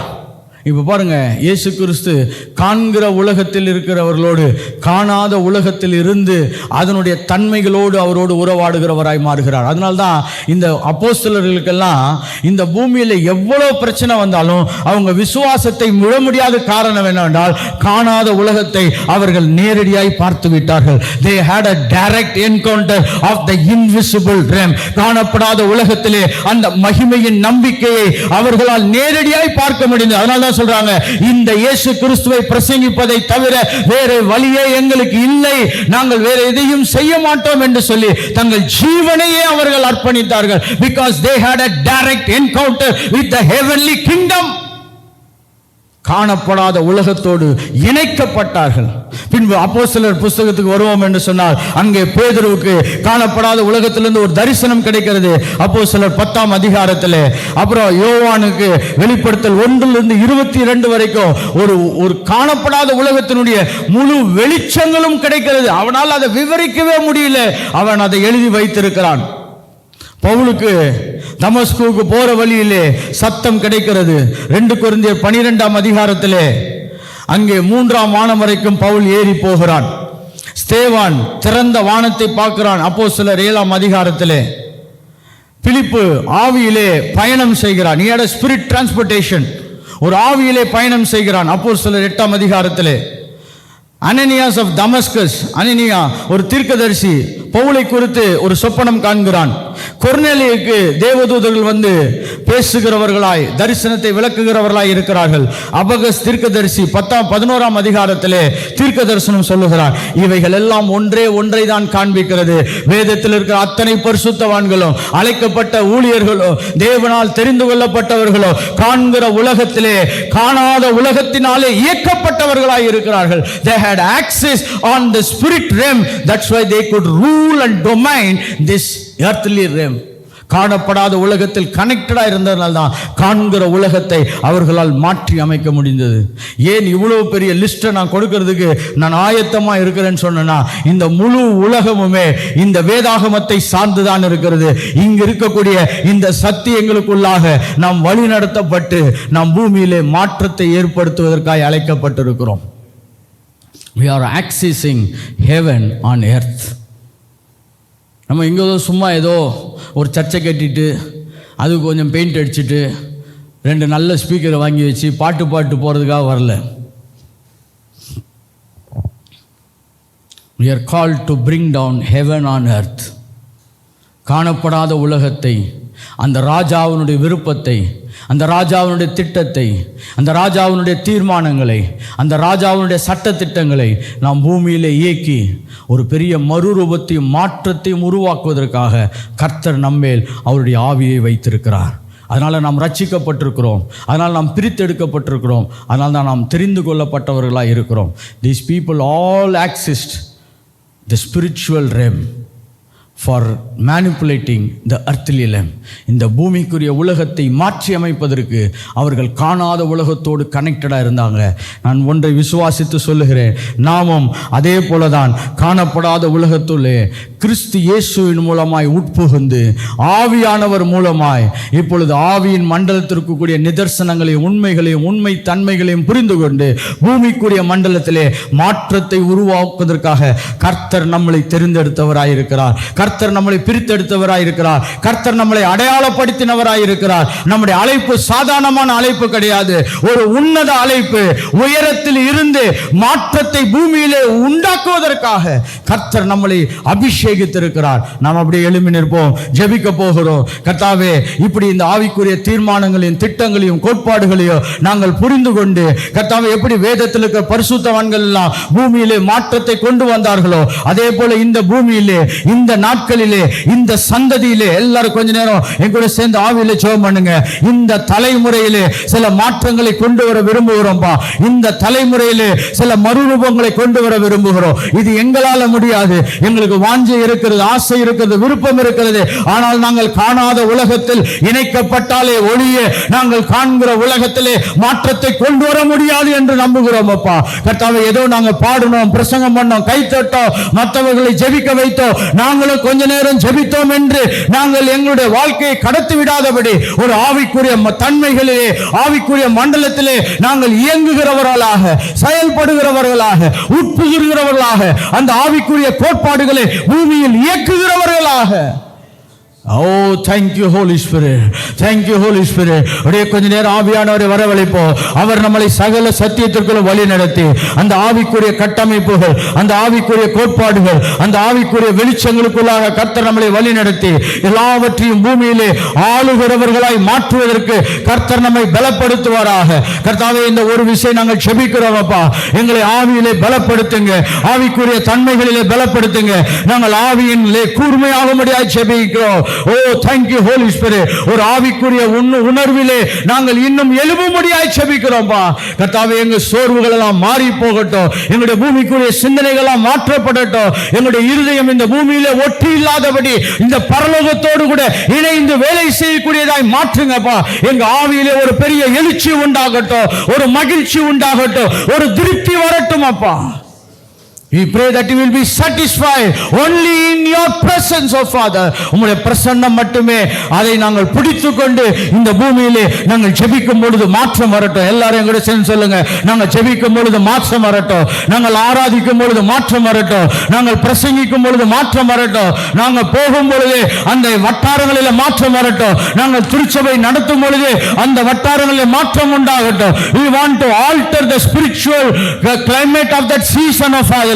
இந்த காலகட்டத்தில் ஆவிக்குரிய தன்மைகளை நாங்கள் மாற்றி அமைக்க விரும்புகிறோம். இயேசுவின் நாமத்தினாலே ஜெபிக்கிறோம், அதிகாரமுள்ள நாமத்தினாலே ஜெபிக்கிறோம், எங்களுக்கு உள்ளாக இருக்கிற ஆவியின் பலனினாலே ஜெபிக்கிறோம், ஆவியானவருடைய வல்லமையினாலே நாங்கள் ஜெபிக்கிறோம். கர்த்தாவே, நாங்கள் இப்படியே இருக்க போவதில்லை. மாற்றத்தை உண்டு பண்ண விரும்புகிறோம், மாற்றத்தை உட்புகுத்த விரும்புகிறோம், மாற்றத்தை கொண்டு வர விரும்புகிறோம். Oh, thank you Holy Spirit, thank you Holy Spirit. நல்ல பிதாவே, நீர் கொடுத்த இந்த அருமையான நேரத்துக்காக, ஜெப வேளைக்காய் ஸ்தோத்திரம். அந்த ஒவ்வொருவரையும் ஆசீர்வதிக்கிறோம்பா. கர்த்தாவே, நாங்கள் எல்லாருமே தொடர்ந்து இந்த பாடத்தை சரியாய் படித்து அந்த பாடத்தை செயல்படுத்த கிருபை செய்யுங்க. கர்த்தாவே, காலத்தையும் நேரத்தையும் வீணாக்காதபடி எங்களுக்கு கொடுக்கப்பட்ட அழைப்பு, எங்களுக்கு கொடுக்கப்பட்ட திறமைகள், ஆற்றல்கள், பலன்கள் எல்லாவற்றையும் நாங்கள் கர்த்தாவே இந்த பூமியிலே முற்றிலுமாய் செலவு செய்ய எங்களுக்கு கிருபை செய்யுங்க. நாங்கள் பரலோகத்துக்கு அதெல்லாம் கொண்டு வந்து ஒன்றும் செய்ய போறதில்லப்பா. எங்களுக்கு கொடுக்கப்பட்ட எல்லா விதமான பலனையும், தெய்வீக ஞானத்தையும், தெய்வீக சுகத்தையும், ஆரோக்கியத்தையும், பலத்தையும் நாங்கள் இந்த பூமியிலே உம்முடைய ராஜ்யத்தை நிறுவுவதற்கு செயல்படுத்த கர்த்தர் எங்களை உற்சாகப்படுத்துவீராக, பலப்படுத்துவீராக. தடைகள் எல்லாம் மாறும்படியாய் செபிக்கிறோம்பா. கர்த்தாவே, வர முடியாத ஒவ்வொருக்காய் செபிக்கிறேன். தடைகள் எல்லாம் மாறட்டும், கர்த்தருடைய வெளிச்சம் உண்டாகட்டும், கர்த்தருடைய சமாதானம் உண்டாகட்டும், கர்த்தருடைய நன்மை உண்டாகட்டும். இன்னும் எழும்பி பிரகாசிக்கிற கர்த்தாவே, கலங்கரை விளக்கங்களாய் நாங்கள் மாறும்படியாக இயேசுவின் மூலம் செபிக்கிறோம் நல்ல பிதாவே. ஆமென், ஆமென். என் ஆத்துமாவே கர்த்தரை ஸ்தோத்திரி, என் முழுமே பரிசுத்த நாமத்தை நாத்துமாவே கர்த்தரை ஸ்தோத்திரி, அவர் செய்த சகல உபகாரங்களை மறவாதே. ஆமென். Praise God. Praise God. God bless you. God be with you.